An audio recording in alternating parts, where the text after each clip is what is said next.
And I think that one of the really interesting times about being an educator, classroom educator or coaching educator, how much cognitive science is changing the way that we think about the learning process. I didn't really know that I was writing a book. I just started reading a lot of cognitive science to try and answer questions that coaches asked. And then I just got really, really fascinated by it. I write the books to understand what I think and to hammer into words the ideas that I'm wrestling with. I have 3 kids of my own who are athletes, and I care a lot about the game and the development, that the opportunity that it gives to develop kids, and I appreciate coaches and all that they do for young people in their lives. And my goal was to write about the challenge of teaching, the challenges of teaching and learning in sport. I wanted to be realistic. I think it's important to recognize what you don't know. And I don't know basketball enough. Other sports coaches make the connections than to try and pretend that like I know something, just knowing the limits of my own knowledge. Well, it's fascinating because sometimes you can see it better outside your own domain. I decided that I was going to show them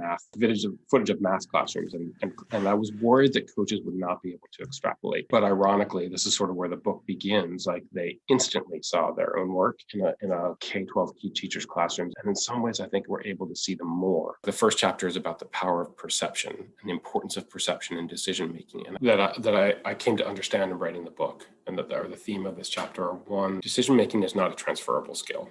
Mm-hmm.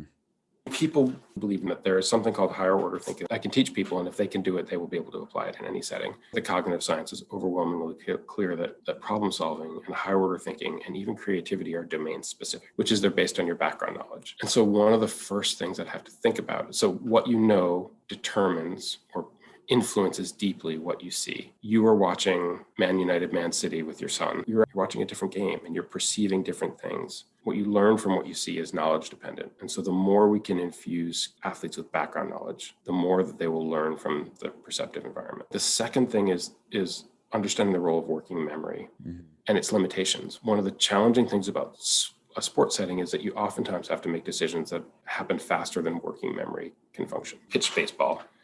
In the major leagues, it arrives, fastball arrives at home plate in 0.4 of a second. And it turns out, speaking of things that cognitive science has learned, that it takes your brain 0.6 of a second to have a conscious thought.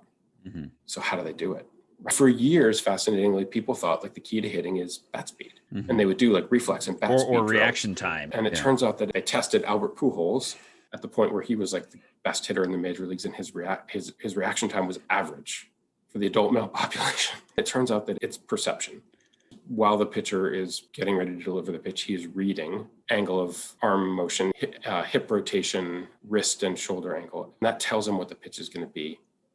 And then he links his perception to an action, and it bypasses the site of conscious thinking, which is working memory. And the same thing happens in a soccer game all the time, right? You make a pass faster than you can think. You think to yourself, how did I know to make that pass? Wow, I can't believe I just made that pass. And that is your conscious mind catching up with your unconscious mind. We have to train people to do this sort of decision-making, and what it means is training people's eyes to look at what's the signal that tells me what's likely to happen, and can I learn to read it? How do I make sure that my athletes spend a lot of time in environments that give them lots of exposure to the right cues?